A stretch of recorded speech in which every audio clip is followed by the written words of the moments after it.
Hello families, బాగున్నారా? నేను ఇప్పుడు వెజిటేబుల్ బిర్యానీ చేస్తున్నా. స్క్రీన్ మీద క్లియర్గా ప్లే అవుతుంది. తర్వాత స్టవ్ వెలిగించి ఆయిల్ పోసి, బిర్యానీ కదండి 3 స్పూన్లు ఆయిల్ పడుతుంది. తర్వాత ఉల్లిపాయ, క్యారెట్, బఠానీలు, పచ్చి బఠానీలు, ఆలుగడ్డ, బీన్స్ ముక్కలు, క్యాప్సికమ్ చిన్న చిన్నవి 2 కోసి సన్నగా తరిగి వేసుకున్నా.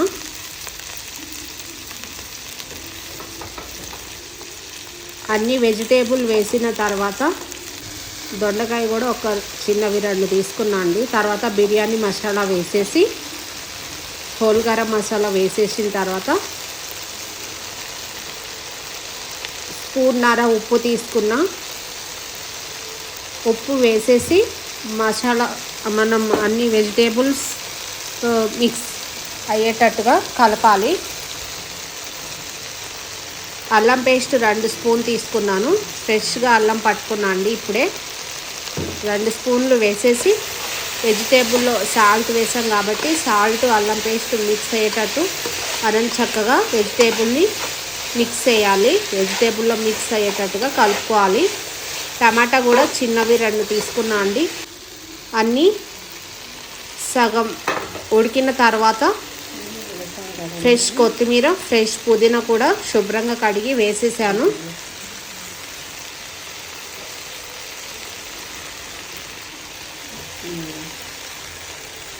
మళ్ళీ కలుపుకోవాలి. తర్వాత బాస్మతి రైస్ 2 గ్లాసులు తీసుకున్నాండి. 3-4 టైమ్స్ వాటర్లో కడిగి ఒక 15-20 మినిట్స్ నానబెట్టుకున్నా.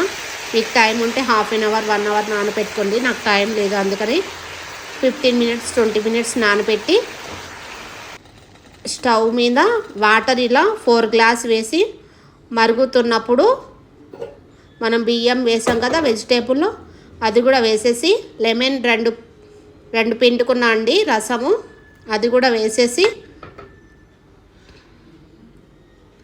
నెయ్యి స్పూను దాంట్లో పడిపోయిందండి. 2 గరిటె వరకు వేసాను.